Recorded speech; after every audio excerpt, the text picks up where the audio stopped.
Bonjour, Good bonjour et afternoon, bienvenue and à la welcome conférence here grand format at this de la conference CEA, la grand compagnie des format, experts, by intitulée CEA, cette compagnie des année experts, Climat, and the title this dérèglement year durable. is Climate Quel over plaisir Which de vous World. voir But aussi what a nombreux pleasure and pour pride to see un sujet so aussi many important. of you here.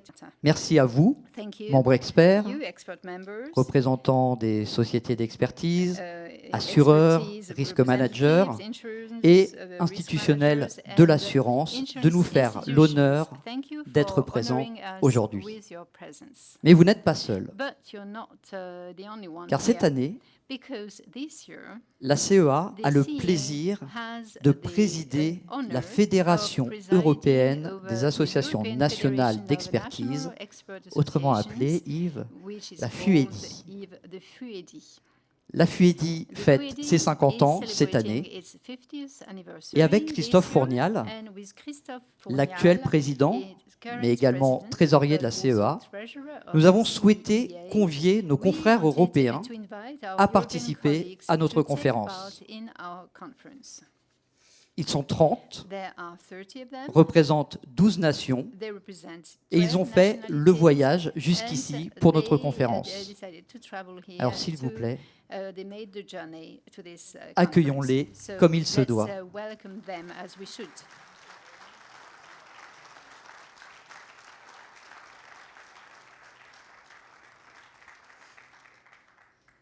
Merci beaucoup, Thank merci you. pour eux. Thank you for them. Alors, So, y aura-t-il assez de place is au there sommet enough des room montagnes on the mountaintop pour sauver des eaux to save l'humanité? humanity from the waters? Cette question, This question quelque peu imagée, is, soulève deux problématiques. raises two problems.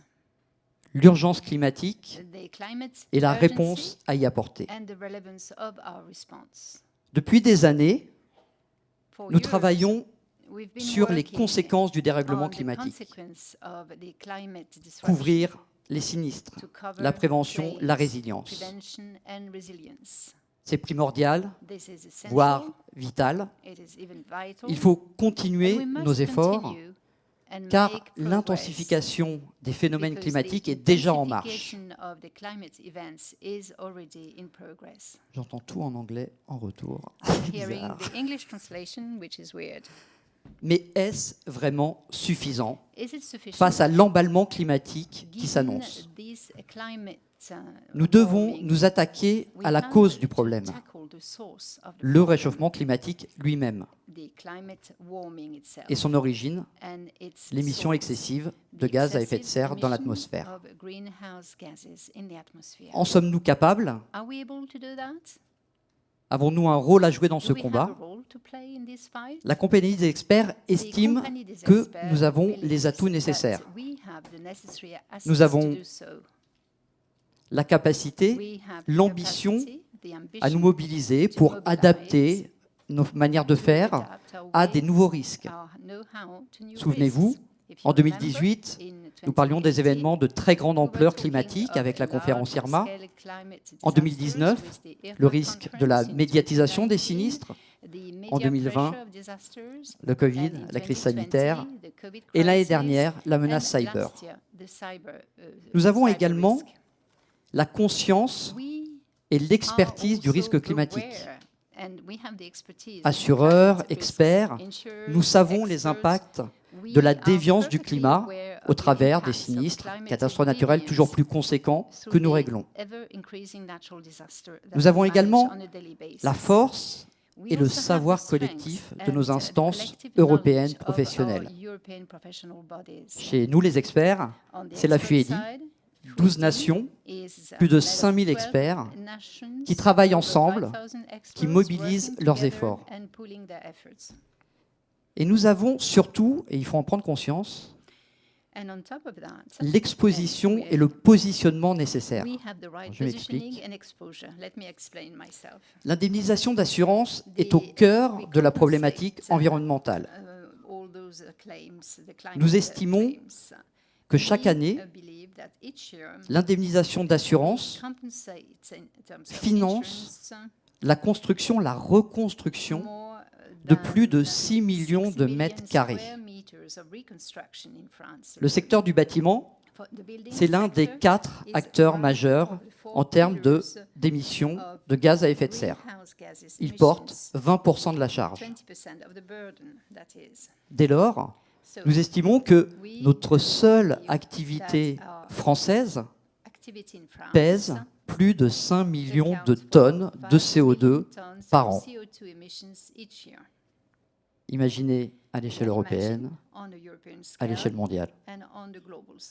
Et un dernier atout, très important, le contexte économique, social, politique, il nous porte.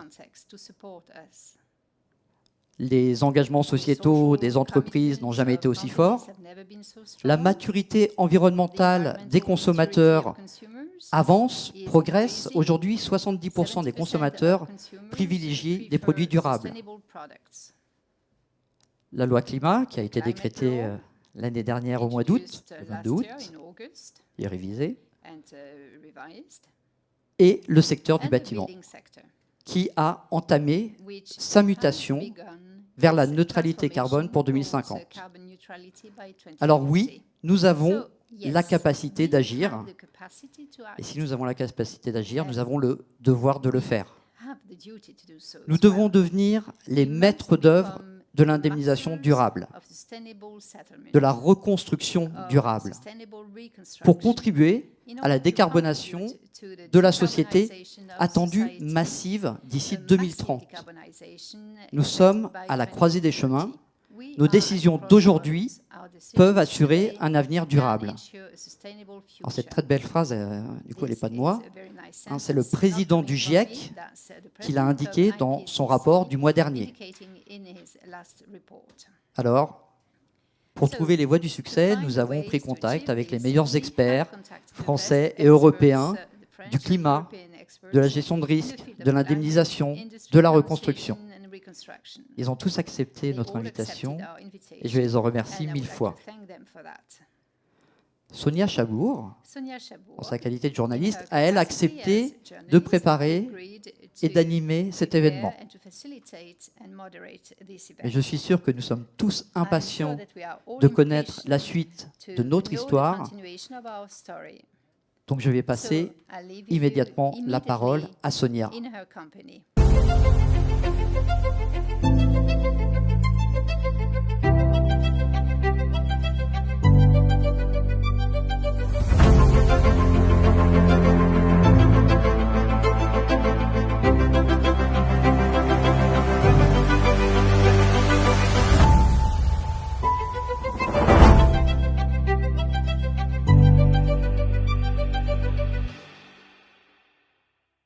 Comment, après ces commentaires, ne pas être saisi d'éco-anxiété, pétrifié par la situation catastrophique de notre planète? En agissant, c'est la clé. Mais comment? Avec quels outils? Dans quel ordre? Jusqu'où?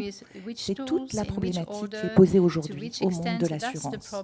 Les événements climatiques se répètent, ils sont de plus en plus dévastateurs. Comment alors assurer nos biens?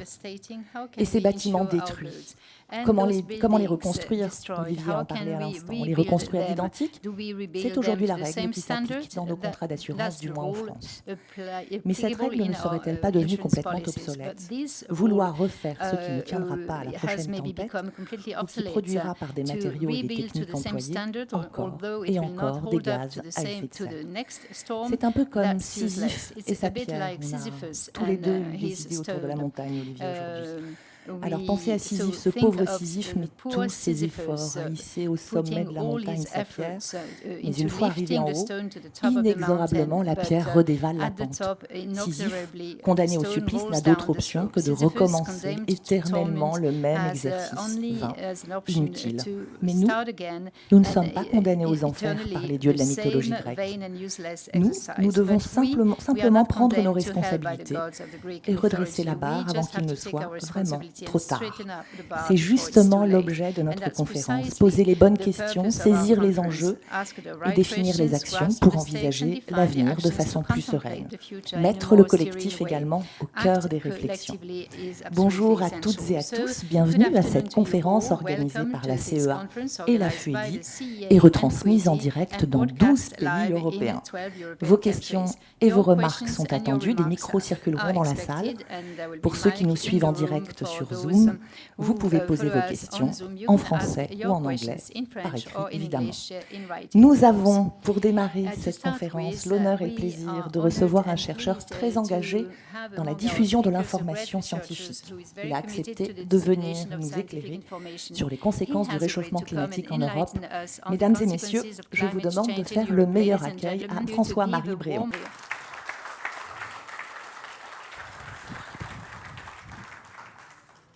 Bonjour François-Marie Bréon, merci de votre présence parmi nous. Je vous en prie, installez-vous. Bonjour à tous. Alors, je vous présente. Vous êtes climatologue au laboratoire des sciences du climat et de l'environnement, qui est une unité de recherche dont les tutelles sont le CEA, le CNRS et l'Université de Saint-Quentin en Yvelines, de Versailles-Saint-Quentin en Yvelines. Vous avez été en 2014 co-auteur du 5e rapport du GIEC, le groupe d'experts intergouvernemental sur l'évolution du climat. Vous présidez l'AFIS, l'Association française pour l'information scientifique, et avez notamment publié en 2020 Réchauffement climatique aux éditions Humaine Sciences. Alors, on l'a vu sur ces images, le changement climatique est à l'œuvre sur notre continent, il nous impacte déjà. Comment est-ce qu'il va se traduire concrètement en Europe? À quoi devons-nous nous attendre, nous, les habitants d'Europe? À quoi devons-nous nous habituer? Alors, la chose qui est la plus directe, on a une augmentation des gaz à effet de serre dans l'atmosphère qui sont directement liées aux émissions anthropiques, donc le dioxyde de carbone, du méthane. Ça, le premier effet, c'est d'augmenter les températures. On le voit très bien, on a déjà une augmentation de la température moyenne de la Terre de 1,1 degré, mais en fait, on oublie souvent que ce réchauffement n'est pas homogène, et en particulier, il est beaucoup plus rapide sur les terres que sur les mers, et donc sur les terres, on est déjà à pratiquement 2 degrés. En fait. Et c'est pour ça qu'en France en particulier, on a déjà nettement plus que 1 degré. Et puis, d'autre part, en fait, il y a un effet d'emballement qui fait que les températures extrêmes augmentent plus vite que les températures moyennes. Donc là aussi, augmentation de la température moyenne de 1 degré, 1,1 degré. Sur les terres, on est déjà pratiquement à 2 degrés. Sur la France, on est pratiquement à 2 degrés. Et les températures des canicules sur la France, en fait, les températures records ont déjà augmenté de 4 degrés. Voilà, 4 degrés pour les températures records. Voilà, on a battu le record à 46 degrés, je crois, l'année dernière, alors qu'on avait déjà battu en 2003, on avait battu à 42 degrés. Donc finalement, on a plus que dépassé de 4 degrés. Donc les températures extrêmes augmentent plus vite que les températures. Donc ça, c'est la première chose. Mais après, il faut bien comprendre que dans l'atmosphère, la capacité de l'atmosphère à contenir de la vapeur d'eau dépend de la température. Du coup, si vous augmentez les températures de l'atmosphère, il y a plus d'eau dans l'atmosphère. Par conséquent, un jour où les conditions sont favorables à ce que cette eau tombe sous forme de pluie, ça veut dire qu'il y a des précipitations plus intenses, plus importantes que ce qu'on a dans le passé. Et ça, c'est quelque chose qu'on observe déjà aujourd'hui, pas tout à fait partout dans le monde, mais en particulier en Europe, déjà on observe l'augmentation de la fréquence de ces précipitations intenses. Quand je parle de précipitations intenses, c'est par exemple les événements sévenols, et puis ce qui s'est passé là, il y a 1 an et demi dans la vallée de la Roya, c'est ça les précipitations intenses. Mais il y a des choses aussi, on peut imaginer ce qui s'est passé l'été dernier en Allemagne, en Belgique. Donc, deuxième chose, précipitations intenses. Troisième chose, l'augmentation du niveau des mers. Ça, c'est très clair, c'est aussi une conséquence du réchauffement climatique. En gros, il y a une fonte des glaciers, des calottes polaires, il y a aussi une dilatation de la mer, qui fait que les deux conduisent à cette augmentation du niveau des mers. Aujourd'hui, on est à 4 mm par an, mais c'est clairement en accélération. Quand j'ai débuté ma carrière, on était plutôt à 2 mm par an. Donc c'est vraiment quelque chose qui est de plus en plus rapide. Et puis il y a des raisons de penser que ça va encore s'accélérer au cours du XXIe siècle. Et donc avec bien évidemment un effet potentiel sur les côtes. Et puis la dernière chose qui va potentiellement impacter la France, ou plutôt le sud de la France, c'est des conditions propices aux incendies qui vont devenir de plus en plus fréquentes, donc des sécheresses comme on est en train d'avoir aujourd'hui, mais donc avec un impact sur le risque d'incendie qui va aussi augmenter. Voilà un petit peu les 4 choses sur lesquelles on l'observe déjà en partie, et il est clair que ça va s'intensifier. On a des différences entre Europe du Nord, Europe du Sud? Absolument. Justement, donc là, je viens de mentionner ces histoires d'incendie. C'est quand même plutôt l'Europe du Sud qui va être touchée par ça.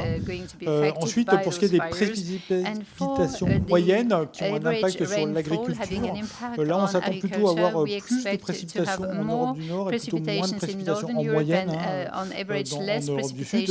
Mais moins de précipitations, ça ne veut pas dire qu'il n'y aura pas de précipitations extrêmes. Les territoires de la France et des Pays-Bas, notamment, ne se cantonnent pas au... I just wanted to go to the overseas. We are thinking of the West Indies, of course, with the Irma event and the Indian Ocean and the Pacific. What does the IPCC say about the impacts of climate change in these tropical areas? I have described what is happening on the French territory, the metropolitan territory. There is no doubt that we can observe this rising sea level and so on. Now, the impact of cyclone, it's not as clear. You do not have the same degree of certainty, and the IPCC is more cautious there.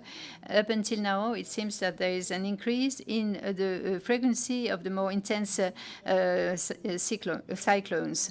Not the number, the total number, but the intensity. So cyclones, which are maybe more scarce, but stronger in intensity and leading to more damage. The IPCC says, well, we may have more cyclones which are stronger than in the past. And we just mentioned the Roya Valley. We saw that in the film as an introduction. We saw flooding and droughts. We all have in mind the floods in Germany, in Belgium, the terrible fire in Greece and in Italy and in the south of France. And the experts who are in the room experienced those events with the policyholders. The IPCC tells us that we only have 3 years left if we want to limit warming to 1.5 degrees. We no longer know whether it's 1.5 or 2 degrees, so we can feel fearful. The IPCC did also the Paris Accord in 15, sorry. For the COP21, the states said, we agree on the fact that we're going to limit warming to 2 degrees. We're not going to exceed 2 degrees, and we'll even try to limit it down to 1.5 degrees. So the states decided this. And then they turned to the IPCC and asked, how can we do that? The IPCC does not give prescriptions. The IPCC will explain the following. We have assessed several scenarios, and this is possible.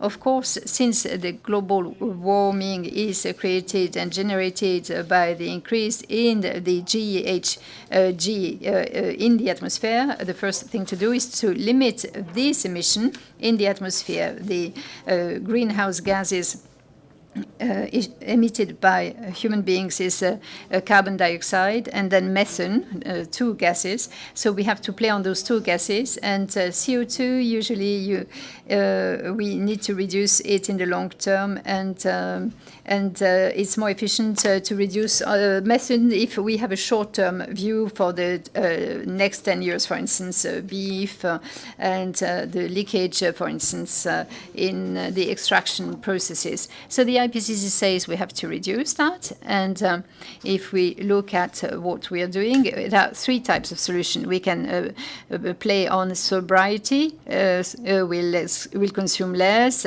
having less surface area per person, reduce our energy consumption, not travel with an airplane. So we're going to take voluntary actions, eat less meat as well. Yes, reduce our travels. So methane and beef. Okay.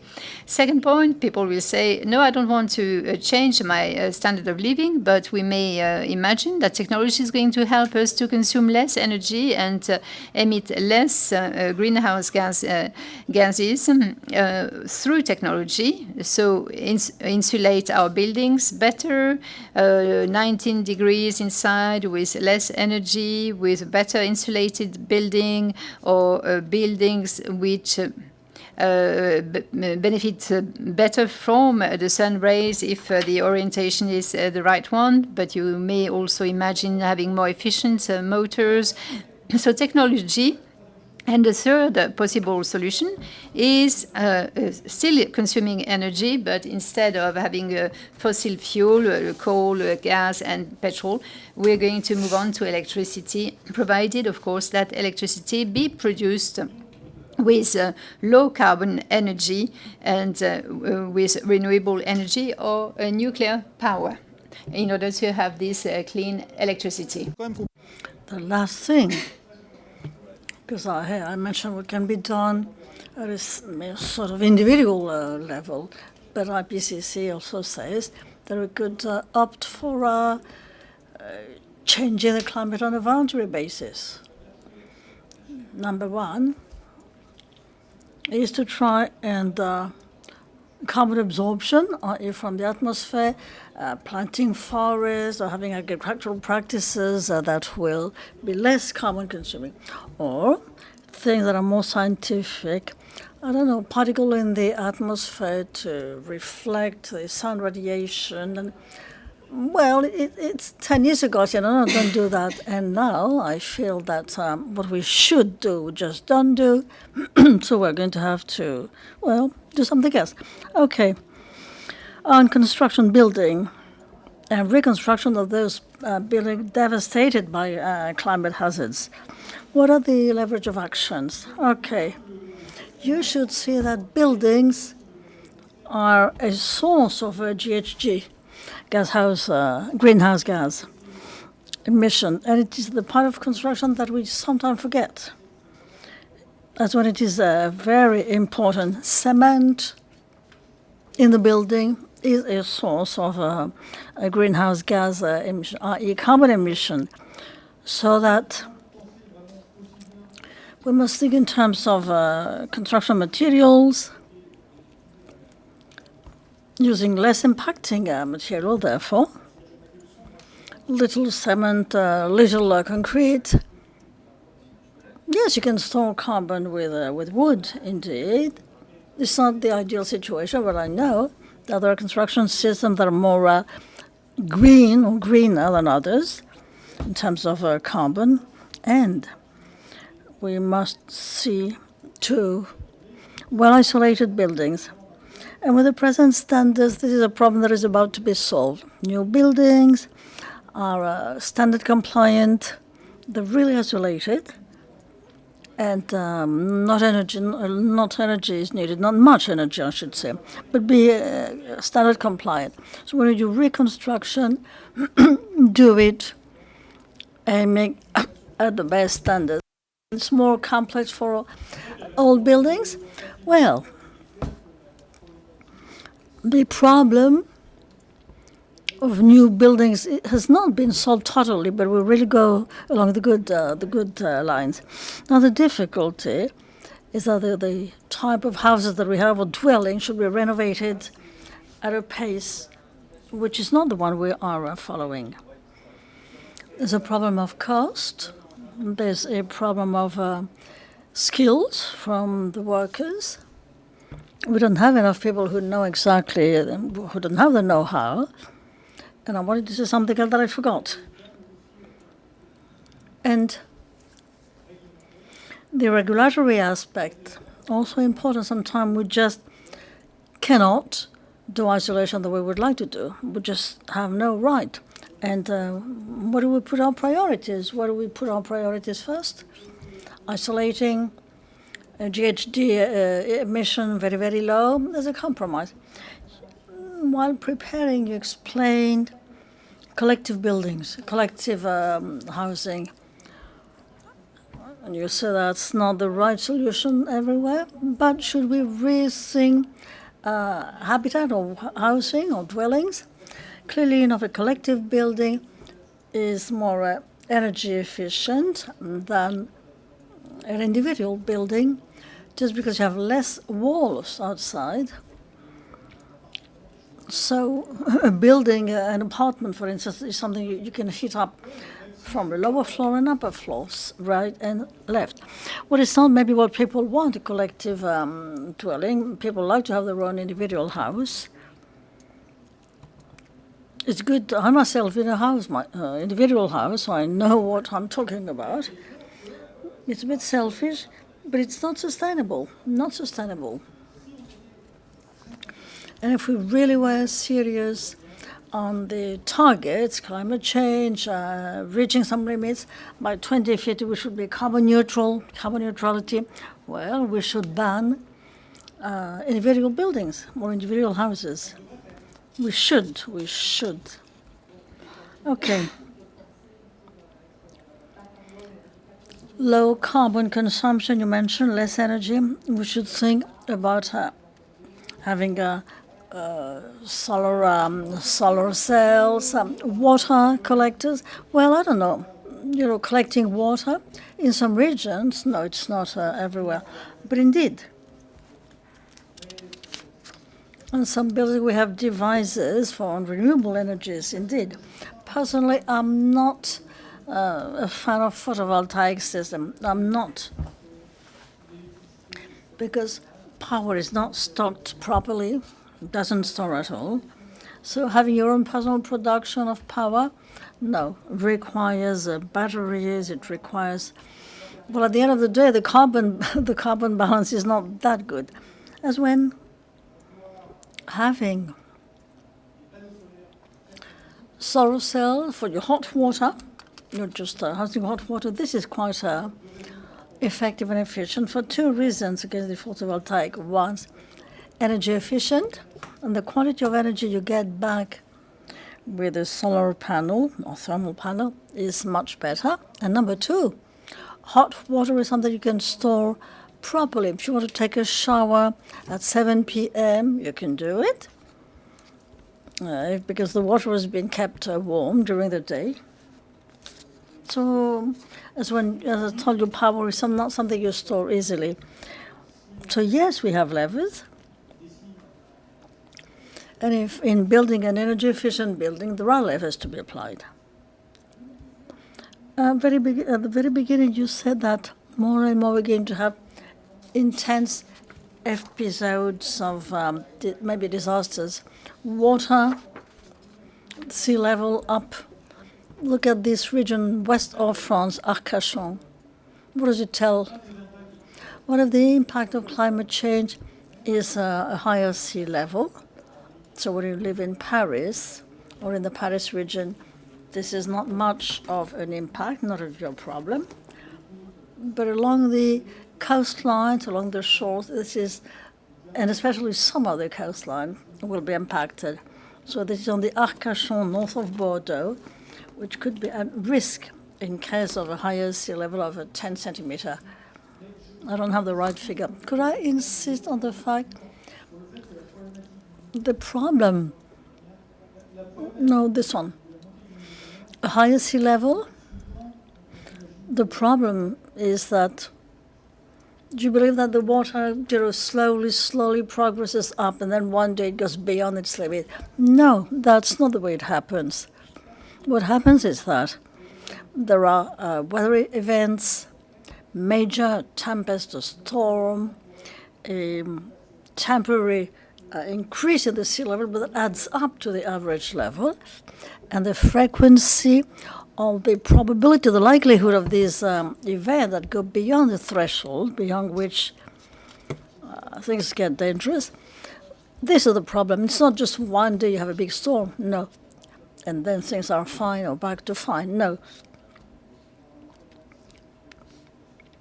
You may get a flood, but then no, that's not the way. It's the frequency or the likelihood of events that would lead to an accumulation of a flood, which is what happened at Saint-Sur-Mer about 10 years ago. South of France, there was a dam, a high weather event, a storm associated with a high tide event, and the disaster. You see, that's the type of increase in the sea level. It's just more frequent events. Thank you very much for all these explanations. Thank you very much, François-Marie Bréon. And spend a few minutes. There are leverages, so it's up to us to activate them. Now, why don't we make a small journey across Europe, a virtual journey, because all the countries have a different way of apprehending and covering climate. We're going to look into the Spanish, Dutch, French models. So please welcome Francisco Espejo, Adrian Westhoff, and Eric Petitpas. Welcome. Let me first introduce yourself. Thank you for accepting our invitation, by the way. Francisco Espejo, you are the Deputy Manager of the Studies and International Relationship at CCS, Consorcio de Compensación de Seguros, which is the insurance in the Netherlands. Let me try my luck. Adrian Westerhof, you're chairman of NIVEA, Calamiteiten en Projecten, a foundation, and the Dutch counterpart to French CEA. You're an expert for a number of years. And Eric Petitpas, you're a counselor to the Natural Risk Mission. We were with you at the EMA Symposium. So you are the advisor to the association created by the insurance company professionals to improve knowledge and prevention against natural risk. So shall we start with the Spanish case, Francisco? In a couple of words to understand the approach of Spain facing this climate risk. How do you cover this risk in Spain? Thank you very much. And I think I'm going to turn to English. Do as you please. I'll be less bad. In Spain, we have a company which is a public. In spite of the name of Consorcio, it's not a consortium of insurance companies. It's just a single public company which is in charge of several things. Actually, I don't know if the presentation is ready. Okay, yeah. And yes, it is a company that was created several years ago, and it was adapted to deal with European regulations after Spain entered the European Union. And it is like a Swiss knife for the insurance sector, for the Spanish insurance sector. It performs several functions, and probably the most important one is the coverage of the things that we call extraordinary risks. These extraordinary risks are, as you see below, are both natural and man-made, and so we cover floods, strong winds, earthquakes, tsunami, etc. And it's a company that has its own assets, so we don't receive any money from public budgets. It is everything comes from the surcharges that we apply to different policies, because the key question or the key issue is that in Spain it is compulsory to extend the coverage of most insurance policy to cover these extraordinary risks. So there is a surcharge applied only dependent on the amount insured, and we are covering practically every property insurance and all body injury and also business interruption policies. And when we are performing our insurance functions, Consorcio is subject to private law. And what we do in regard with risk prevention actually is it's indirect, because we as you said before, we are bound to this regulation in which we have to pay the actual losses, and we cannot pay for the foreseeable losses, although we knew that probably spending a bit more, we will reduce losses in the future. But law is as it is now, and what we do actually is to have partnerships with several institutions. For instance, water authorities in Spain, because as you see there, practically 7 euros out of 10 that we pay for the extraordinary insurance are per flood. So, and in general, 87% of our losses have to do with hydrometeorological risks. That is something that is probably due to change when the hazard changes in the next future. And on va en reparler justement de ces problématiques-là, en l'occurrence d'inondations. On sait les zones côtières un peu. Yeah, we'll discuss floods, a little bit like what we saw along the French shores. Rivers and coastlines are more subjected to high levels of rain, hence flooding and damages to be paid. How do you take these problems into account in Spain? We have a center that is Madrid and the metropolitan area of Madrid with 6 million people, and the rest of the population lives in the coast. So in the middle, it's what we call the void Spain, and that reflects also in our loss charts, because we have both the higher hazard that is near the coast, with short rivers, with ravines, and both, if you have gone, probably you have gone to Spain, to Benidorm or wherever, you've seen that the coast is very much built up. So both hazard and exposure meet. What we are doing, of course, as every other insurance company, we are directing our investments towards non-carbon investments, of course, but we deem that the most practical thing we can do in the short term is actually to reduce vulnerability. That's what we're trying to do. Of course, control exposure, that is nothing that depends 100% on us, but with this partnership with the Spanish water authorities, we are creating a kind of Fonds Barnier in Spain with money from the Ministry of Ecological Transition, and we are helping them identify hotspots for reducing risks.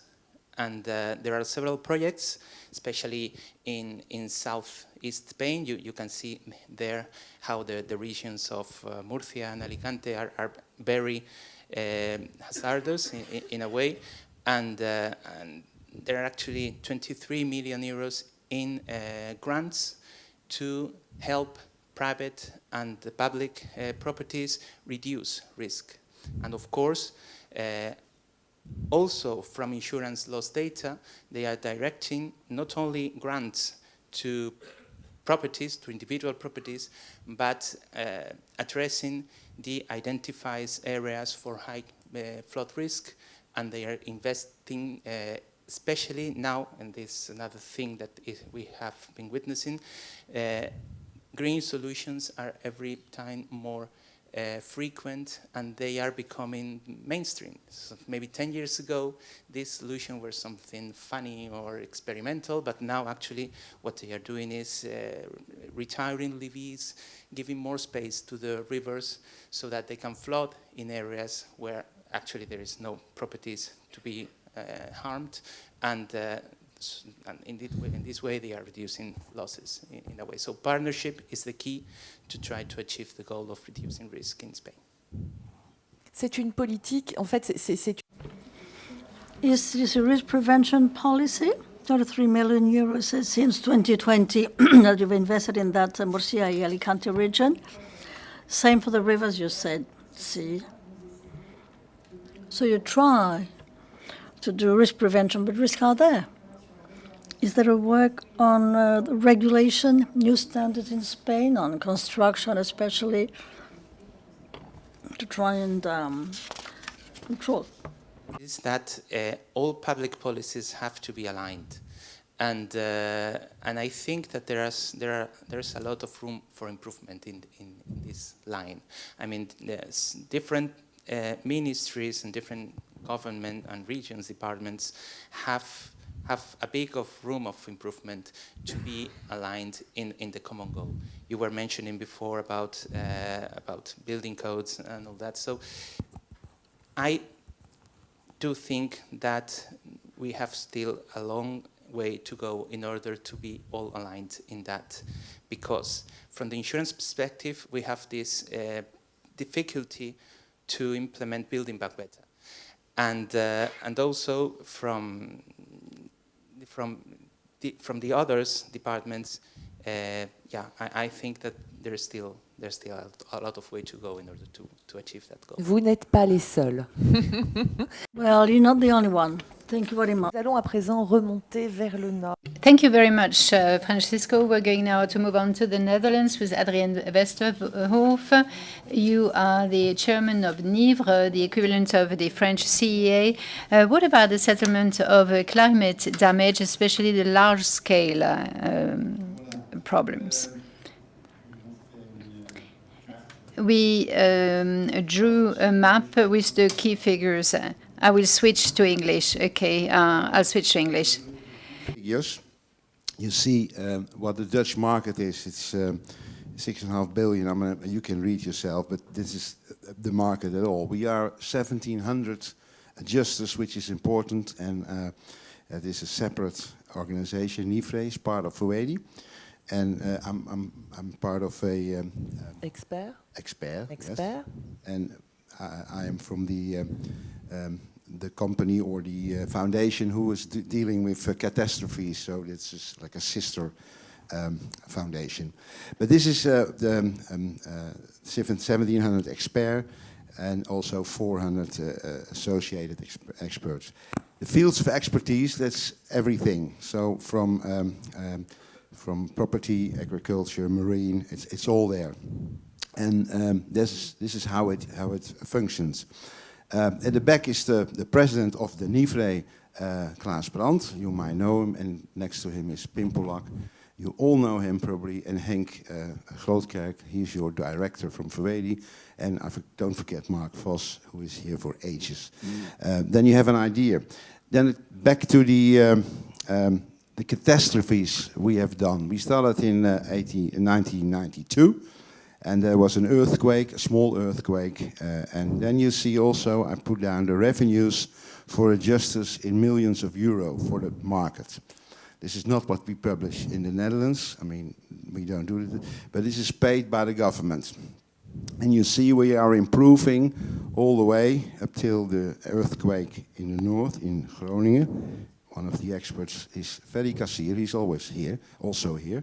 And it ends up with 45 million euro, which is serious money.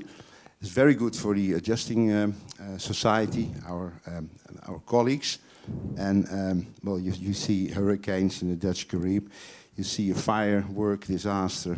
You've seen on television. You see a plane crash. If it's getting bigger and large, then it's a catastrophe.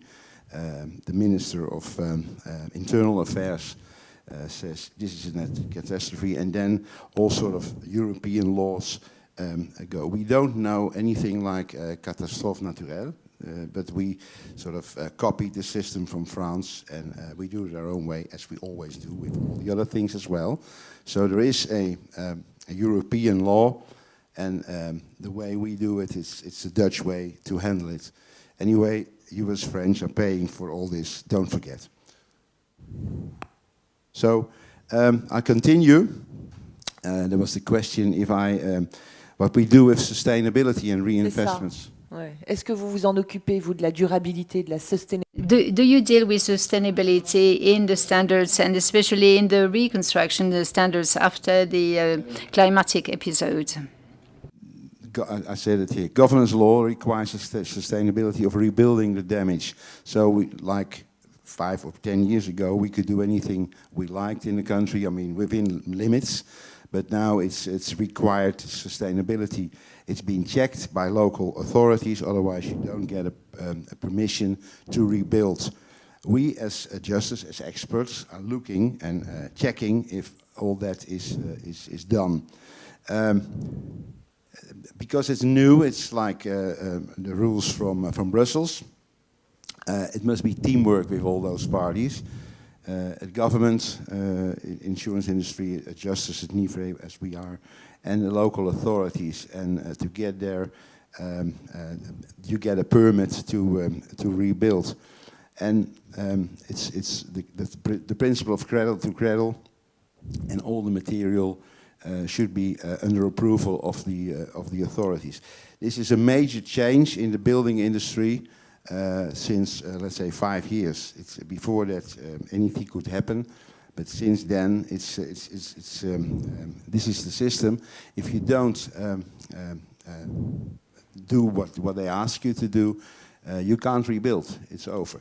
This affects your business interruption enormously. In policies, because the normal way of rebuilding is sometimes not possible, so it takes longer business interruption policies, and also the insured sum, and I think this is all over Europe, should be raised on buildings maybe by 20%.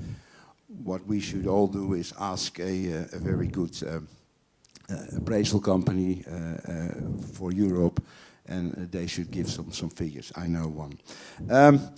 All right, and then what we have to do as experts, and that is completely new. If you work for the government, you have to prove your footprint. So you have to. It is a list, and I've seen those lists. We are in Groningen. In the north, with the earthquake, we've done that, and also in the south recently. We have to explain what our footprint is, how many people are coming by car, what kind of cars, how they travel, where they sleep, all that. And I mean, if you have, like we do, earthquakes doing in the north, doing the damage, there's not many experts living in the north, so they have to come from the west. So this is also for us a new thing, and we are... Votre empreinte carbone. Voilà. Finally, this is my law, a new law, and it's every time it's right. If there's a big catastrophe in the Netherlands, then every population and especially people involved are really in panic, of course, and then the television is there. And what happens if our Queen and King are visiting the place of the catastrophe, and our Prime Minister, this is very important, is putting on his rubber boots, the government will financially support the affected people in the business. Thank you so much. Adrienne Westerhoff, merci beaucoup. J'attendais la fin de la traduction. Thank you. Okay, so in our European overview, we'll continue. We'll come back to France. It's a source of inspiration, what we've heard. We are delighted to meet you. Eric Petitpas, you are an advisor to the MRN, and to understand the various differences with our European neighbors, how the climatic and natural risks are covered here in France. Good afternoon to you all. I will speak into French. I do apologize for our English speakers, because my English is a natural disaster per se, so it's better not to add to this natural disaster. In terms of guarantee, insurance guarantees, you see the overview here displayed for the people exposed and the goods exposed. I'm not going to read out the slide, but in the field of building, we have 3 major schemes. The natural disaster scheme, which is a legal one, co-managed by the states, the central fund of insurance and the reinsurers, with a guarantee for a number of perils, with a mechanism of recognition of a natural disaster. And there is an interministerial commission saying that, for instance, there is a decree and it is regarded as a natural disaster. And for the hazards which are not covered by the natural disaster scheme, we have contractual guarantees. It's the case of floods. Some floods are regarded as natural disasters, others are not, and therefore there are contractual guarantees granted in a lot of insurance contracts or policies.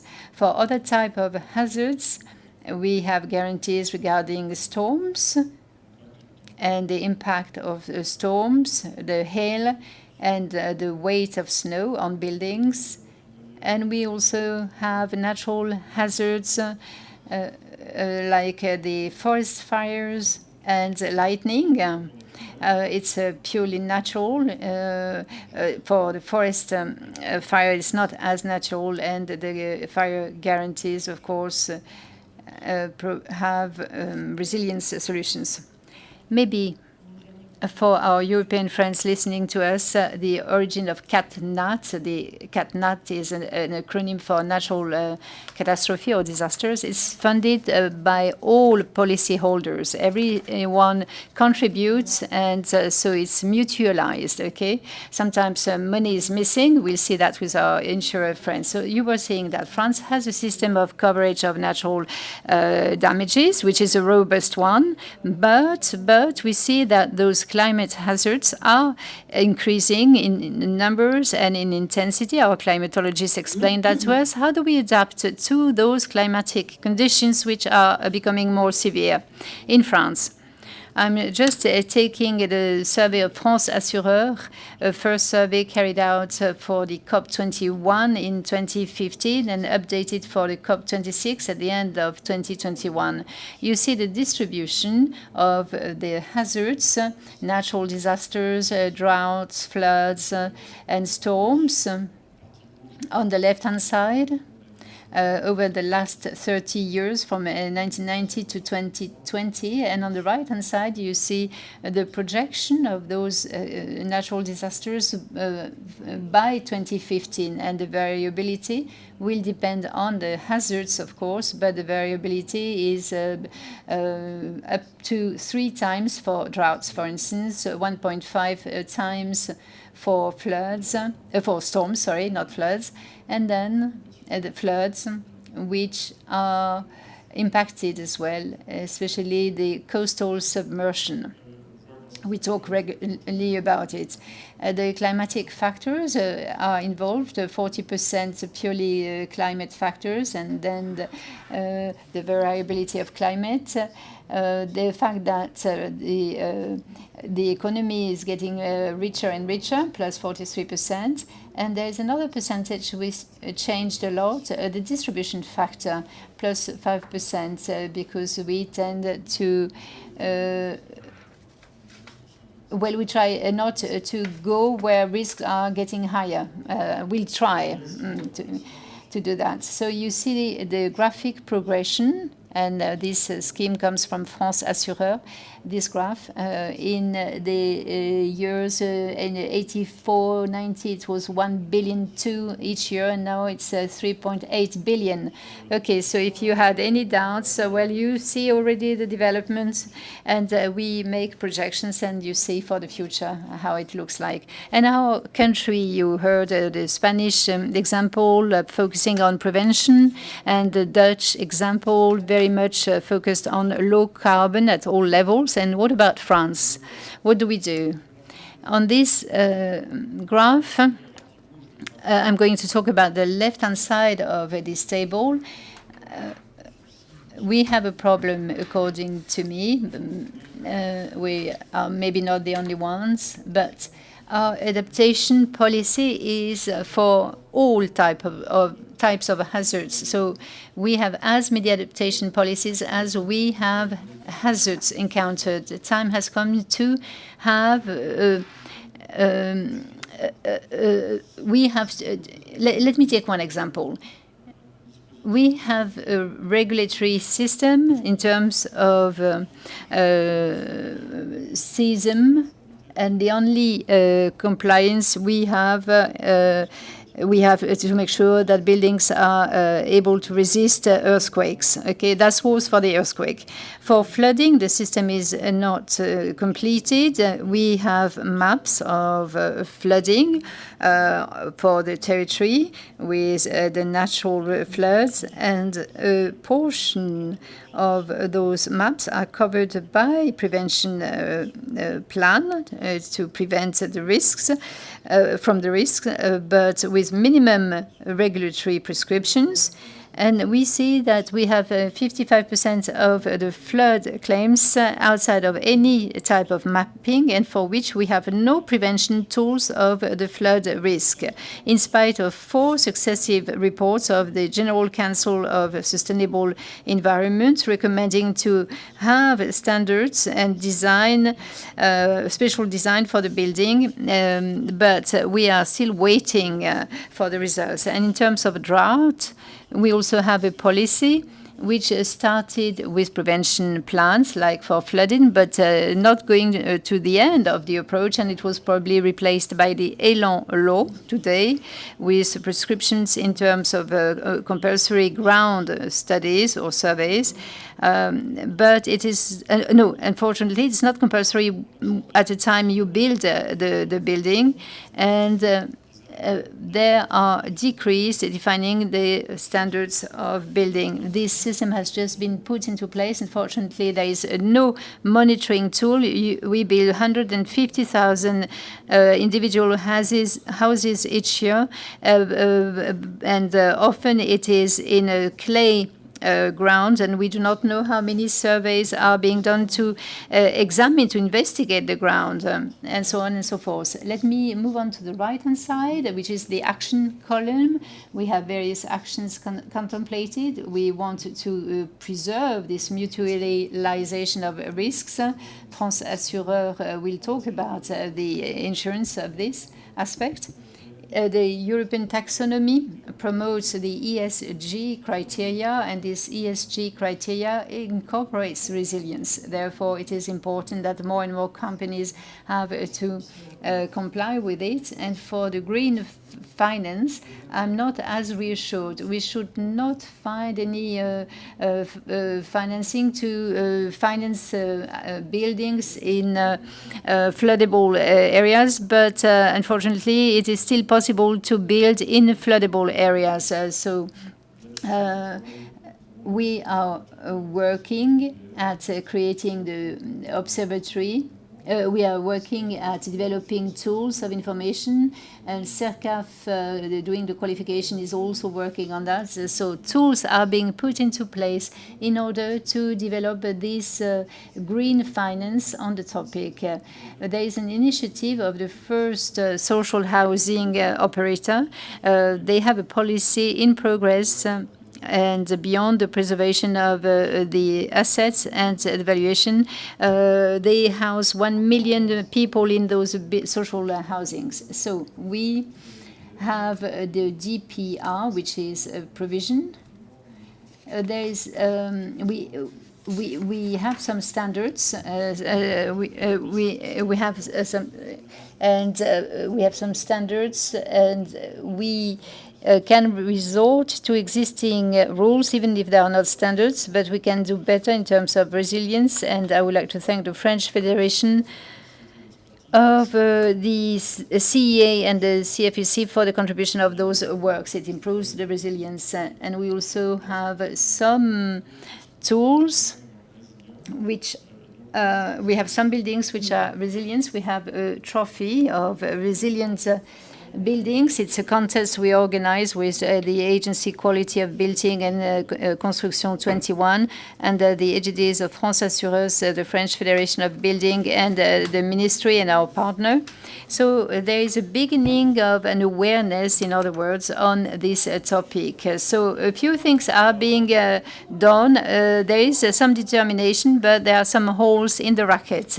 Yes, and to conclude on this topic, and to I have not exactly the same vision as Mr. Brion, but we can talk about it. I have a question to the room. Do you believe that to house 4 people in an individual house of 100 square meters, do you need 250 tons of materials? This is the case today. I think that with 50 tons of materials, it would be enough. So if we have 50 tons of materials, for building an individual house, it's much better than 250 tons in terms of footprints, carbon footprints. The reuse of the material will be maybe easier with 50 tons than with 250 tons. And the speed of construction and the profitability of the investment to produce this house would be different. In the last 50 years, it has been taken a year to build a house, although we should be able to build it in a few days. So we should fit everything into a broader context, the context of sustainability. And we should not only think in terms of carbon footprint, but what about the tools? We should really have a lot of engineering. We have a lot of engineering in terms of claim management, but we do not have this engineering really for building houses, and it's not normal. Okay, thank you very much. Thank you, and we're going to applaud you. Nous allons à présent nous... We're going to look into the Northern Europe countries, and especially the Danish model, where they have adopted a climate change approaches policy. And you will see that the insurance system has been committed over the last 2 or 3 years towards sustainability. And it is our pleasure to welcome Christian Leif Hansen with us. Thank you, sir, for being here. I don't think I can speak. Let me. You are the CEO of DALAS, which is the Association of Danish Experts, and member of the Executive Committee of Foreningen af Rendingvejende Engineer, the Consultant Engineers Associations. We got it. In Danish. That's it. Anyway, transition towards a sustainable system is very much developed in your country. The ecosystem related to climate damages has evolved. It's remarkable that this evolution has been impulsed by the citizens in their assurance. Could you tell us? Merci. So besides being this, I'm also the CEO of Cetric in Denmark. And so my, there it is. So I'm going to talk a little bit how we see sustainability in a Nordic context, and I have 10 minutes, so it's not really going to be a massive in-depth, but more some highlights. So what we see in Denmark and in the Nordic region as such, sustainability is not a theory. It's not, even though it's, and I've been to quite a few of these symposiums where you hear these experts talking about sustainability, how important it is, and how what we see in the Nordic and specifically in Denmark, it's everywhere. It's in politics, it's in companies, it's in private homes. So we need to take sustainability very, very seriously. And in our company, we have a strategy and a saying that if we don't take sustainability seriously and embed it in any way how we operate, then we're going to be out of a business in 3 years' time. So that's actually been how we have approached it. We said that a couple of years ago before Corona, then that came. Now we have Ukraine. Sustainability is here. The planet is still here. I have small kids, and I have a theory that I want to deliver the planet in a little bit better fashion than how I actually got it. So what we see is, we talked about a lot of regulation. Where is the change going to come? When do we take sustainability and actually put it into to real life? What we've seen in Denmark is regulation from the government is coming. It's there, it's progressing, but it's slow. So actually what we have experienced is that regulation is coming from our clients.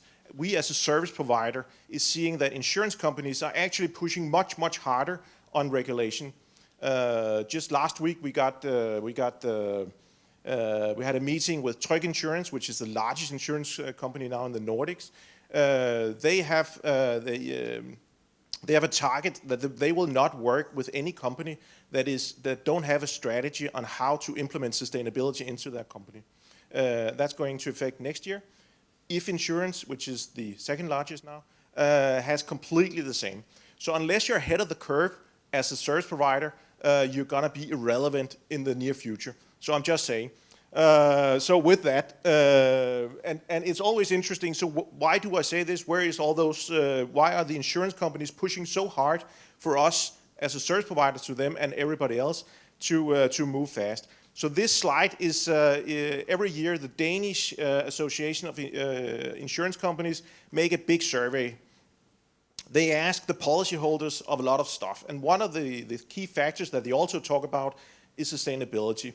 And the fact that 73% of Danish insurance customers believe that it's important or very important to develop products that benefit the climate, it just shows that sustainability, it is not a theory. There's a massive push from everybody that we need to take this seriously. We need to bring it out of something that is going to hit us in the future and implement it into business. So what we did is we had a long strategy session, and I know this is a little bit high fly. It actually comes from another one that says that every property claim is an opportunity to make the building more sustainable. But we've moved it because it's not just buildings. We heard a lot about buildings here, but a lot of the progress that we have experienced came from buildings, came from property claims. In Denmark, it's almost all new residential buildings has to be certified. So it has to be certified compared to your CO2 carbon footprint. And there's a lot of different certification process that you can use. The most well-known is in Denmark anyway, in the Nordic, is DGNB, which is the German norm. And it is, especially when you talk about residential buildings, it has to be gold standard or platinum, which means basically that the CO2 carbon footprint on a new building is 0. It has to be that in the future as well. So, as an insurance industry, that kind of we hit the problem that when a building that is certified burns or have a claim or a water damage or whatever happens, you cannot just go down to your nearest lumber yard and pick up some plywood and reinstate the building, because then the building will lose its certification. So every time we've been talking to the insurance companies, and they have actually started using us as adjusters, as experts in seeing how can we remedy that. How can we make sure that in the future, every time there is a claim, we actually now starting to recertify buildings, old buildings, to see how can we actually upgrade them so they are sustainable also in a near-term future. And this is actually what we came up with. So for the sustainable strategy for all service providers in Denmark now. So we have the profile. As a company, we need to take this seriously. We need to make sure that all processes that we have is implemented. And it's not just that we drive around in electric cars and have solar panels on our buildings. It has to be something you can feel. It has to be and sometimes it's gonna hurt a little bit, but it's the only way of doing it. All our products has to be taking sustainability seriously and taking it and have a strategy. So, for instance, all the buildings with DGNB, we make sure that it's not just going to be buildings. It has to be all types of claims. And again, it's a push down. So we get that from our insurance from the insurance companies saying we need to be sustainable. Our suppliers as well need to be sustainable. So all our contractors has written agreements now that they're unable to use materials unless they are certified sustainable. So it's just a whole thing, and this has come in the last couple of years. I think the previous speaker was talking about this as well. So for us, it's just been a flood wave of new demands for us to be prepared to change. And it's something we took seriously from the beginning, and we've seen colleagues in the business that is unable actually to provide this to the insurance companies. So I always use the example of the flight engineer. When I was a kid, there was always 3 pilots, or there were 2 pilots and a guy sitting in the back. The guy in the back is now gone. Now there's 2 left, and nobody wants to be that guy in the back. So we need to change, and that's what we've done. And it's not one thing. There's no magic bullet here. It's going through every small piece and seeing it. Are there a possibility to change? Are there a possibility to implement sustainability on the long term? So it's been a ride. It's not over yet, not even close. But it's our clients expect it for us. They also come to us for help and expertise, and that is exactly where we want to be as a strategic partner to our clients. And I'm sure everybody here in this room wants that as well. So hopefully it's not something it's not something that's going to disappear tomorrow. When I speak to anybody who's younger than me, this is top of their mind. When you talk to anybody in Denmark about sustainability or the Nordics, it's on the top 3 of their priorities. Interestingly enough, there's a big difference between European countries, so it's where that priority is. But in the Nordics, it's always in the top 3. So it just shows a little bit how important it is to us anyway as Northern Europeans, because we will have much more rain in the future. I just learned today. I think that was my 10 minutes. There was a speed thing here. Please catch me anything outside when we're having drinks afterwards. It'll be fantastic to explain anything. Sonia, I don't know if that's... Thank you. Merci. Thank you very much. Là, il faut aller chercher le diable partout. Well, the devil lies in the details. So maybe the detail is sustainability here. Fine. We should divide our buildings by 4. We should divide temperature by 4 if we want to make it. 3 levels of action: sobriety, less consumption, energy, water, technology, materials, and less energy-consuming method, and little combination energy production. In Denmark, pushed by its citizens, has selected a sustainability global approach, and this is the approach from other countries, as we heard. But in Denmark, citizens are really ready to push and help financially to finance this new adjustment to the new climate condition. So how is the ecosystem in terms of insurance adapted to the laws of nature? What about France? What are the new approaches and methods imposed in the construction sector? Which are the role for the players in the sector? We are going to have 5 guests for our roundtable session. Stéphane Penet, Oliver Wilde, Christophe André, Olivier Glou, and Olivier Laurent.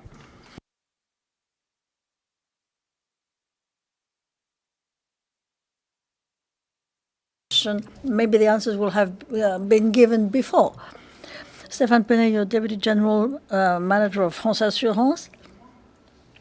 Oliver Wilde, you are Risk Manager at Veolia, and you're the Chairman of AMRAE, the Association of Risk Management of a company insurance. Olivier Glou, Vice Chairman of CEA, and an expert in damages.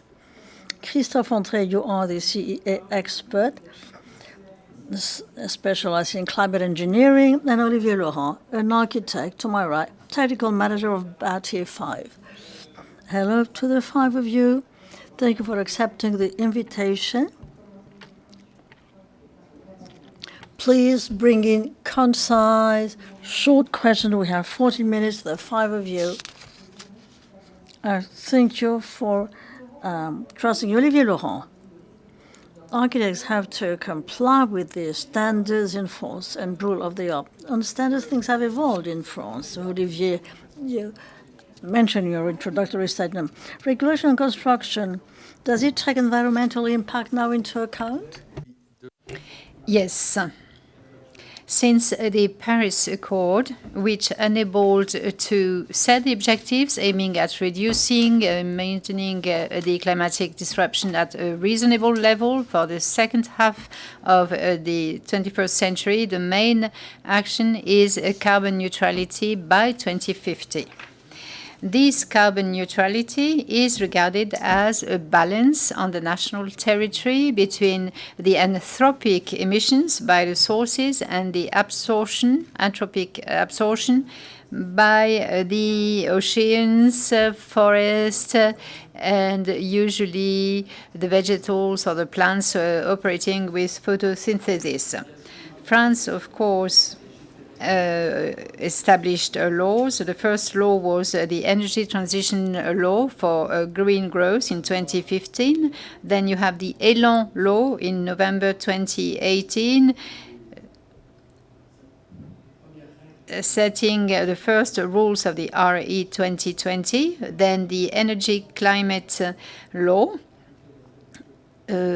stipulating that France would be carbon neutral by 2050, and more recently, the Climate and Resilience Law in August 2021, defining all means to achieve this carbon neutrality, and regarding building directly. Yes, indeed.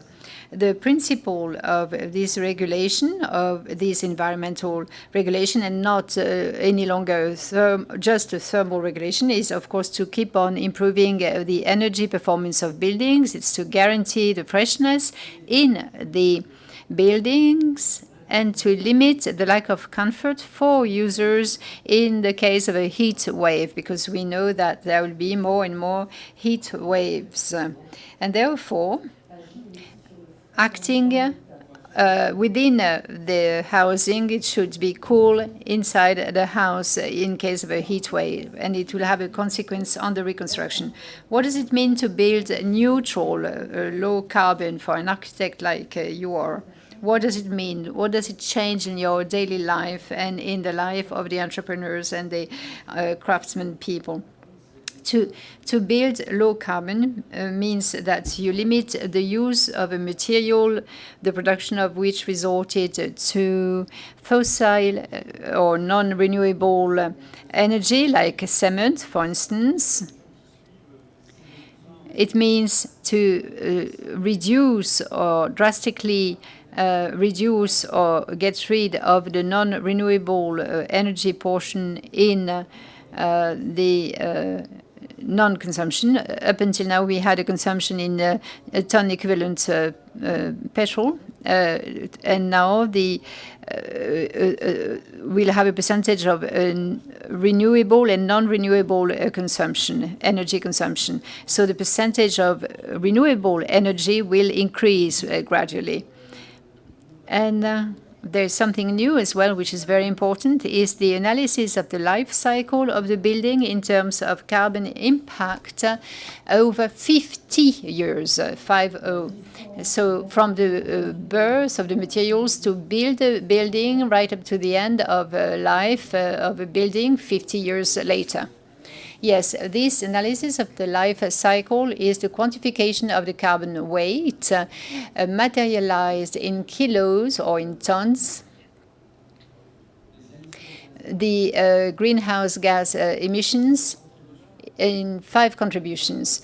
You have 3 contributions which are regulatory, and they enter into the calculation to say whether your building is compliant or not, and there are another 2 which are for information calculated, but which allows us to have statistics, and in the future, which they will enter into the calculation. Which are they? The first contribution is the contribution of components.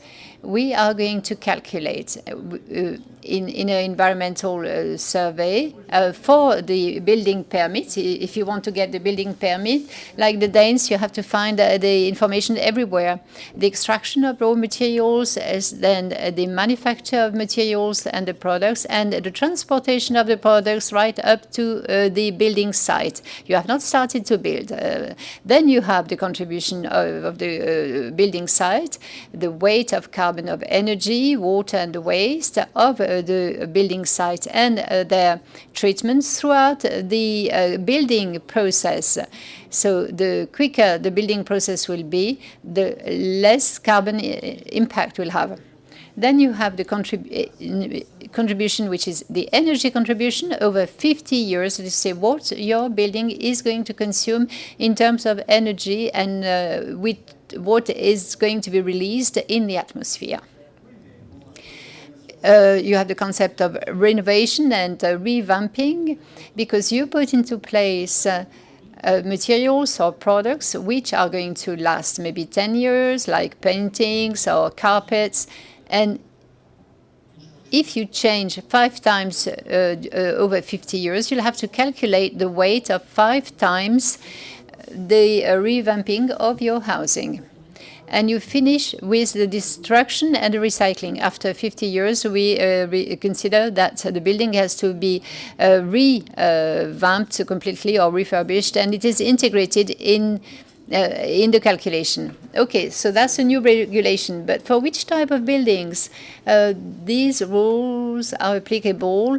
It's for an environmental survey. And if you want to have a building permit, you need to supply this information whenever you want to produce a new individual house. The RE 2020 is only, RE 2020 is the regulation, the environmental regulation for 2020. And now it would be applicable for any new individual house and collective building, new building. For the extensions, it's above 50 square meters. If you want to extend your house under 50 square meters, you are under the old regime. And from the 1st of January 2022, all new office buildings will be impacted by this regulation, as well as the schools, primary and secondary schools. They will be impacted by this regulation, environmental regulation. And in 23, 24, we are waiting for the other types of new buildings, like, for instance, the stores, industrial facilities. So this regulation is being put into place gradually, yes, and it will, yes, the decrees have set 3 days, 1st of January 22, then July 22, and then January 2023, where you add any extensions, whatever they are. As soon as you build a new 1 square meter, it should be compliant, and then you add the temporary housing and the leisure housing. So it makes progress. It's gradual, but it was launched since a few months ago. And between 2023 and 2050, there will be a gradual development of the thresholds. So the thresholds will diminish, i.e. for a low carbon of a house in 2022, for an individual house, it's about 640 kilos of CO2 per square meters, and it should be 450 in 2030. So we'll reduce by 30% the consumption. In 2040, it will be the same. And in 2050, we'll reach then neutral carbon neutrality. We hope so. I would like to turn to Christophe André, our CEA climatic engineer. What about those new materials? Are they insured today? As it has been explained, the obligations of the RE 2020, the environmental regulation 2020, as we call that. Okay, so that's the regulation. The obligations to reduce the carbon footprint will accelerate the use or impose the use of new materials, which are called biosourced materials.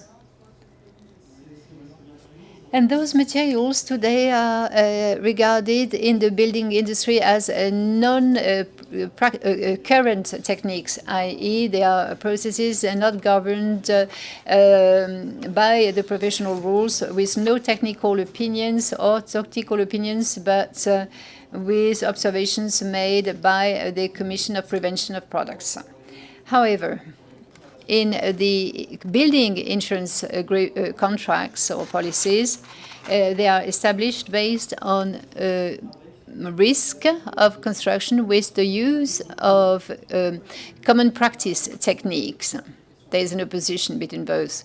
So this will require from the installers and the project managers to inform their insurance companies, to inform them of the use of those new materials. There will be a risk analysis to be made by the insurers with maybe there's a risk analysis to be done with the use of new materials. The goal of the insurance company is not to insure or not to compensate the policyholder, but to control those risks with the use of the new materials. And this is your role as well, to dose, to fine-tune, to strike the right balance between risks. Yes, Stéphane Penet, of course, I'm turning to you. What about the adaptation of the insurers to those new standards and materials? As to the building insurance, as you know, you have the common practice techniques and you have the experimentations and what is in between, that is to say, the techniques which are in progress or being in the process of being validated. We have an organization called CSTB, recognized as being the official organization validating the common practice techniques. And once a technique is well known, it's clear that the technical opinions of the technique be decided maybe more rapidly, because there are a lot of innovations, and therefore we need to have the right pace. We should not wait too long like in the past, and therefore the insurance companies could incorporate in the common practice techniques new techniques which would have been proven and which will become completely common practice in the years to come. If we talk of climate in a more general way, the insurance companies are exposed to the climatic issues. Why? Because they are investors, institutional investors. So they may be institutional investors. Their real business is insurance, but insurance is such that they have to make a lot of provisions. And when I say a lot of provisions, it's 2,600 billion euros in France, and this money is, of course, quite attractive for a lot of people. A lot of people say, well, that would be good for us to use this money to finance energy transition. You know very well that the states do not have the financial means to finance this transition. If you look at the amounts involved, the infrastructure, the installation of buildings, it's extremely significant. Therefore, they turn to the investors and, first and foremost, the insurers. But the insurers are, quote unquote, free to manage their assets. And it's not their assets, that's the assets of their policyholders. Therefore, we cannot do whatever we want with the assets of our policyholders. There is a regulation called Solvat II. It is criticized quite a lot because it comes from Europe. But in fact, there's something very positive in Solvat II. It forbids the states to allocate the investments of the insurers to specific things. They require solvency criteria, but in the 80s, you had national insurance companies, and like UAP, and the state said, okay, UAP will buy 40% of such and such bank. This period is over. It's a bit annoying because the public authorities would like to profit more from our investments in the energy transition, and therefore they go through the reporting or disclosure. They say, the state says, we are not going to force you to do anything, but you will have to report to us on what you do and on what you do not do in terms of energy transition. So we have a lot of regulations, a lot of reports from Brussels, from Paris, and well, we may have a risk of image. And it is true that the insurance companies, and since the COP21 in 2015, there has been a huge awareness among the insurance companies in terms of sustainable financing.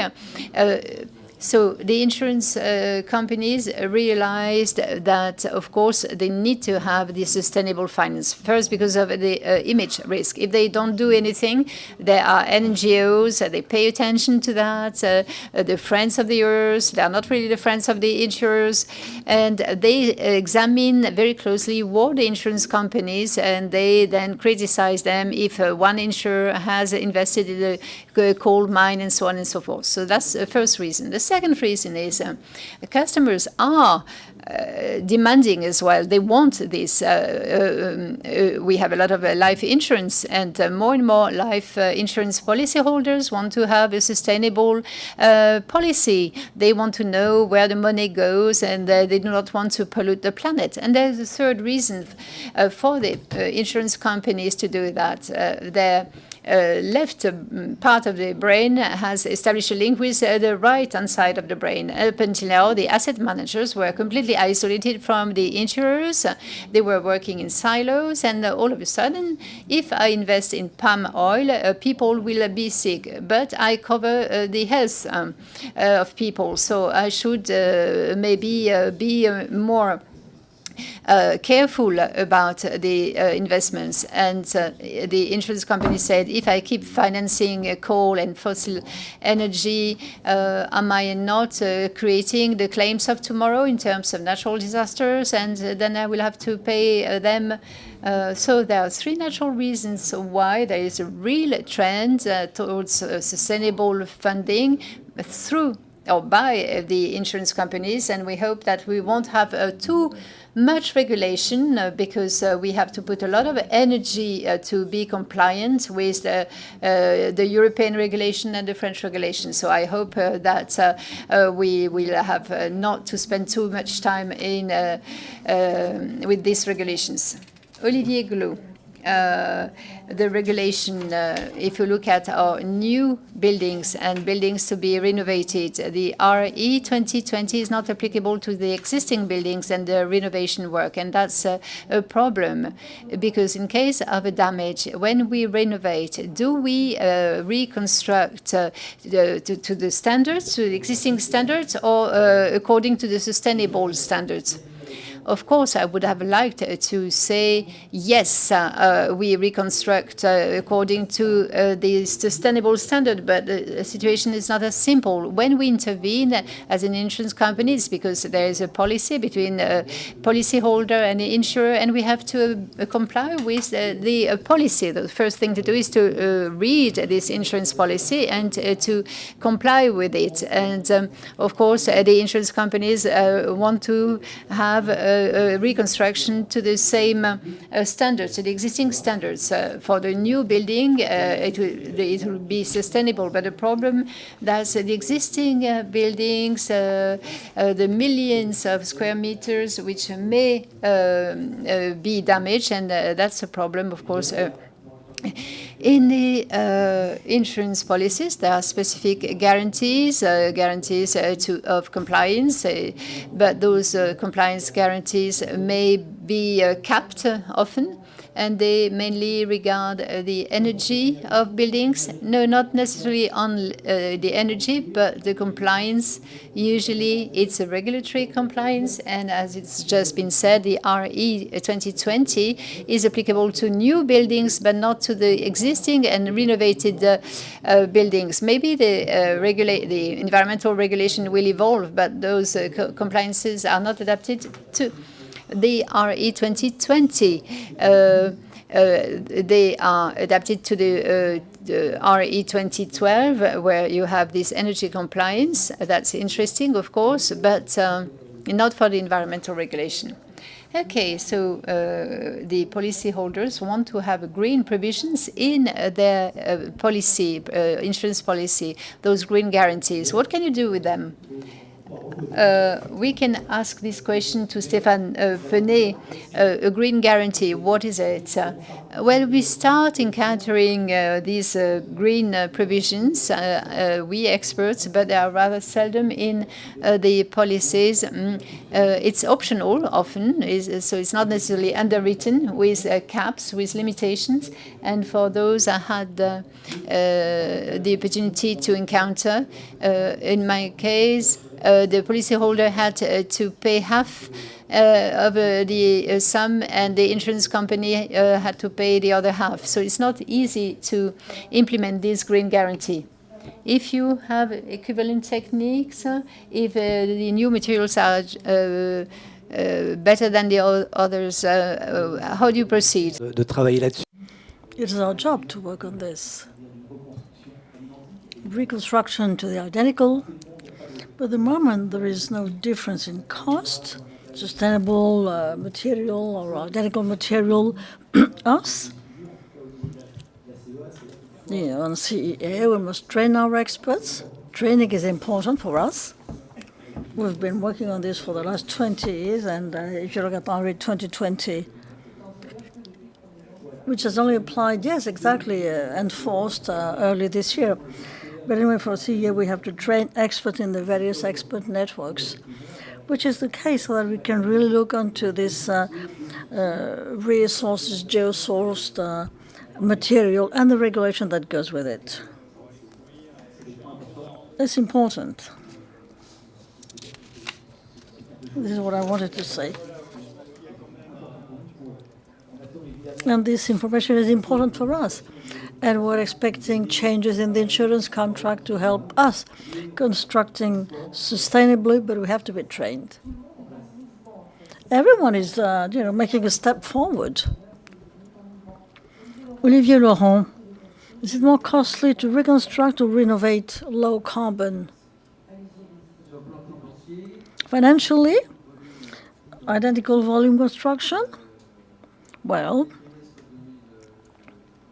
first quarter 21, the other cost was of about 5 to 10%. I mean, away from any topical situation, which might have been different today. Yeah, that's on the energy. Now that we have the energy price increase, less raw material difficulties in supply today, we're not monitoring much. We don't master much. Now, what we know is going to be more costly in terms of incomfort when it comes to heat waves. Are we going to have to naturally cool down the volume of dwellings? I don't know, it can be air conditioning, and then you're penalized by the energy consumption, or the low carbon the carbon cost to produce these highly polluting equipment. By the way, these equipment don't come from our region; they come from Asia, from the States, sometimes. So what I meant to say is that we must now redesign buildings with a different ventilation system, natural ventilation, air circulation, to cool at night. Because if you go beyond a temperature with a lack of comfort, will have an impact during the daytime. And we will be penalized in terms of compliance with RE 2020. I see time running. So it's 5 to 10% more expensive.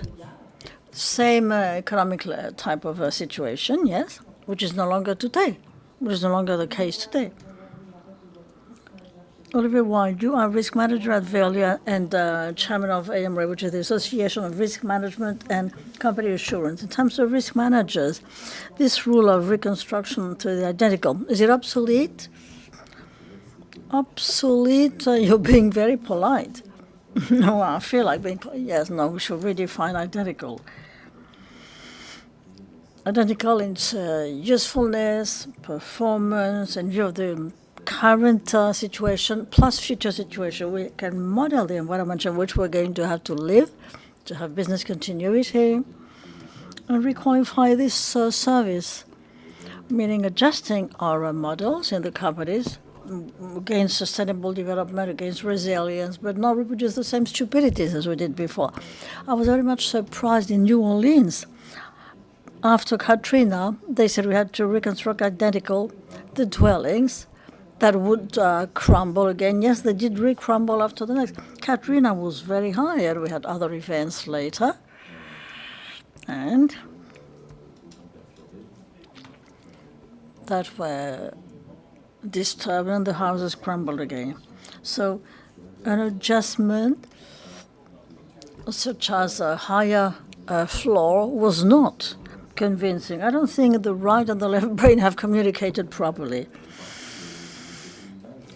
But there was one insurance company who paid, an increase in floor, the floor height, so it was some sort of a brand image displaying, saying that it was an action, but it was not. And he said, these are the new models, so remove the green labels. You see, no, the models we had used previously do not work. So we must now collectively reinvent things. We have solutions.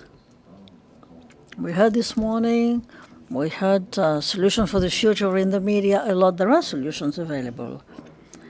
But let's stop finding an alibi such as price or overcost, because maybe, yes, things are more expensive now, but in the long run, in the long term, it will avoid a lot more problems, a lot more money. So it's a pity that we're here.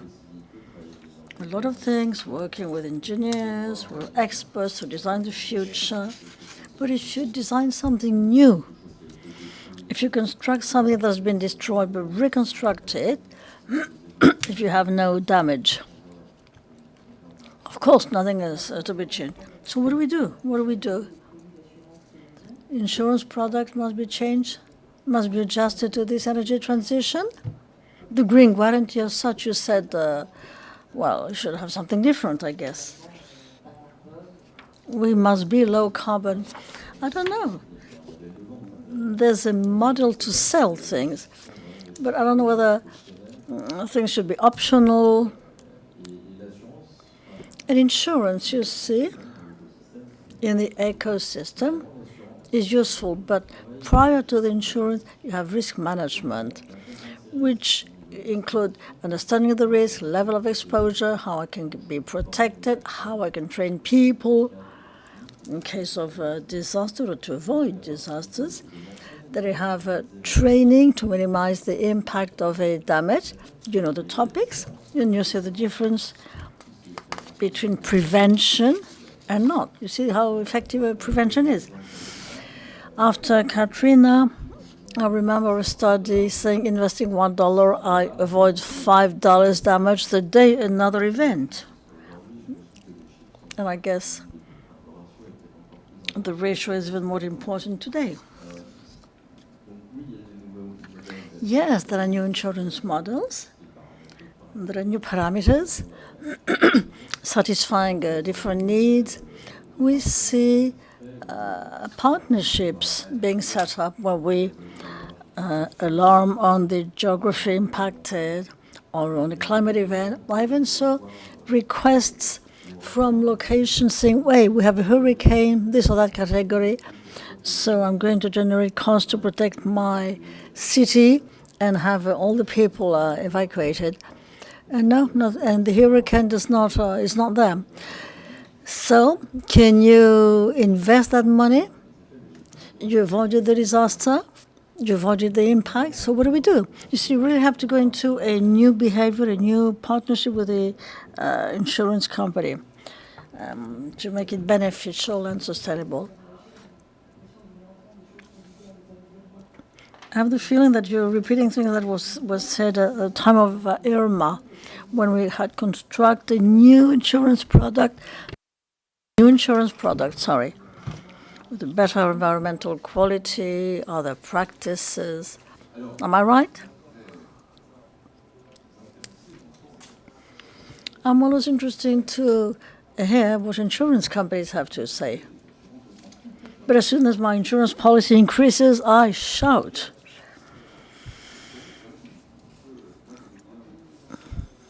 I don't mind having insurance companies financing the environmental situation, new buildings or old buildings. But insurance companies have one role. And Eric said it properly. In the 30 years to come, we're going to see an increase by 2 of natural disasters. We are reacting today, and we have a technical disimbalance in terms of these natural disasters. And forecasts show that we're going to have to manage this more and more, frequently and greater intensity. So we'll have a role to play. We're all here to say thermal regulation, all right, or carbon in the buildings. I'm favorable to all this. What is insurance? What has insurance got to do with this? What I'm interested in is to have a more resilient building, resilient to natural disaster. This is my role. I'm an insurer of buildings. I don't want to take forward the sustainability of my country at a national level. No. So resilience of the building, that's quite a topic. That's a topic. We all agree to say that you have the problem of what is built, new or old. There's 1% turnover. And so we have 3 years to act, so we should speed up a little bit. But on resilience of those buildings, I'm an insurance company, I repeat. I'm not a heating expert. And I don't want to see how people save on heating. No. The topic is how to make more resilient buildings, which today are submitted to a higher risk and more frequent risks. There are in France locations without risks for individuals, so we must stop building. And then expropriation also, yes, which is something we must do. By the way, prevention policy against natural disasters are all oriented to individuals. So if something's to be done, it's on us for these buildings to act. Number 2, there are buildings in which there's no risk for individuals, but we know that there is a recurring event, hence a cost for the building itself. And indeed, this is something we must transform. The building must be changed. 3, can we identify these buildings? Can we list them? Marine submersion, low kinetic floods, storms, we know.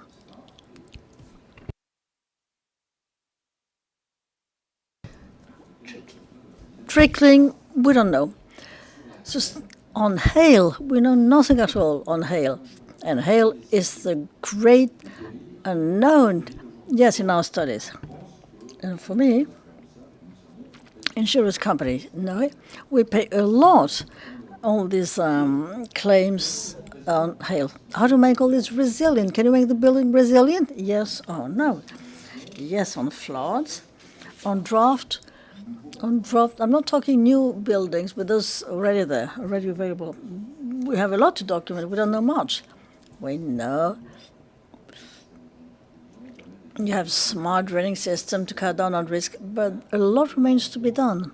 And we believe there are research programs and experimentations to be carried out to avoid those claims that are forecast. We know that a number of houses are going to crumble, just collapse.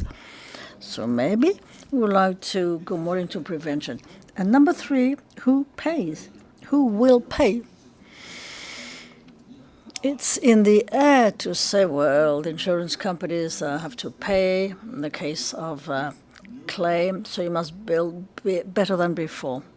There are three disadvantages to this. One is not the role of insurance companies. We're not there for that. Well, maybe, yes, we can help understand this and set up a number of new clauses. But the question is, how can we do it? Number two, is it not too late to make a building resilient once the claim is there, once the disaster has occurred? Could be possible. Number three, you're going to have all the premiums increase. Policy insurance will certainly increase. We already multiplied by 2 natural disaster, the price of natural disaster in the 3 years to come, and we have an unbalanced financial situation. I can increase the price of policy insurance, but at a given time we're going to think. I, for one, believe that resilience, sustainable resilience, not green guarantee, the resistance of these buildings should be an independent funding, independent from the construction properly. We have a number of suggestions to make.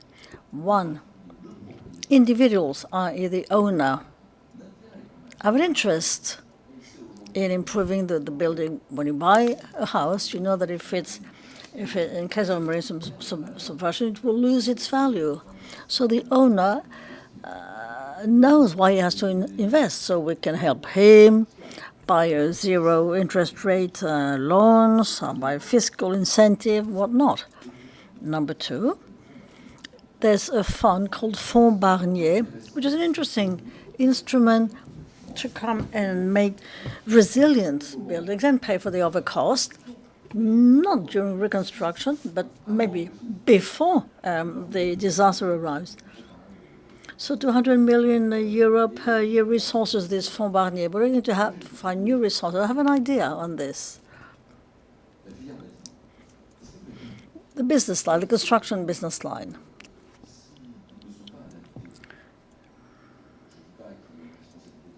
If they're not adjusted, well, it will be the responsibility. But the building sector could be involved and concerned in making the buildings they constructed resilient. I guess there would be a way to find new players who could help finance the making these buildings resilient. We're there, yes, to rebuild identical with technical standards that are compulsory, and for the rest we should differentiate between the problems. The reform on natural disaster was an alert, Article 6, stating insurance companies, in the case of draft, jeopardizing this or that building,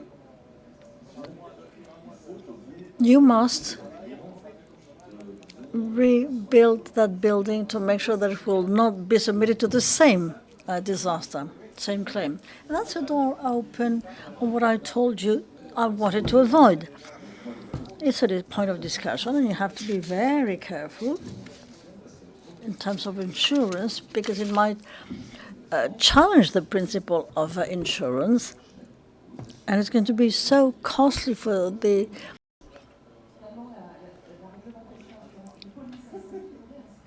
For instance, the fire insurance policy could inspire the climate type of insurance policy on prevention. No, insurance is the very last tip of the pyramid. If you haven't done prevention, risk management before exhibition, but this is always done, no? Well, we have to. So we try to bring a value to this work. And so much the better, because if the quality of risk management has to be assessed by the insurance company, it's going to be assessed in the rating of your policy, which is what has happened along the last years. That's good news. Any new avenues on this item? A lot of things are done to improve risk management, but it is no one's interest to see the assets destroyed or just the operations put at a stop. But insurance has to pay for a given amount. But if you want to go on your business activity, I mean, we must act differently rather than having to refund something. So yes, what was done on fire, health prevention, people are in better health situation. All this is prevention. I mean, this is just logical, and without incorporating what will be sustainable development for the cities, for the regions. Yes, and this is a new model to be built. Because the industries, the citizens will want to protect, being very much aware of all this. But there must be coordination. It can be an industrial player, and having a good factory. I've protected everything, except that my workers cannot come to work and produce, or I can't get the products out of my plant. So there must be a coordination towards an economic coordination at the level of a country. And we can contribute either as a solution or as management system to train and educate different levels of maturity.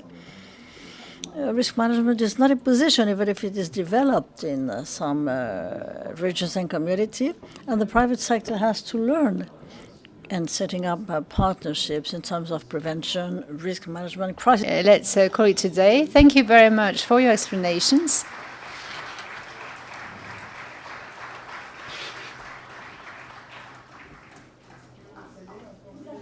So we're coming to the end of our conference.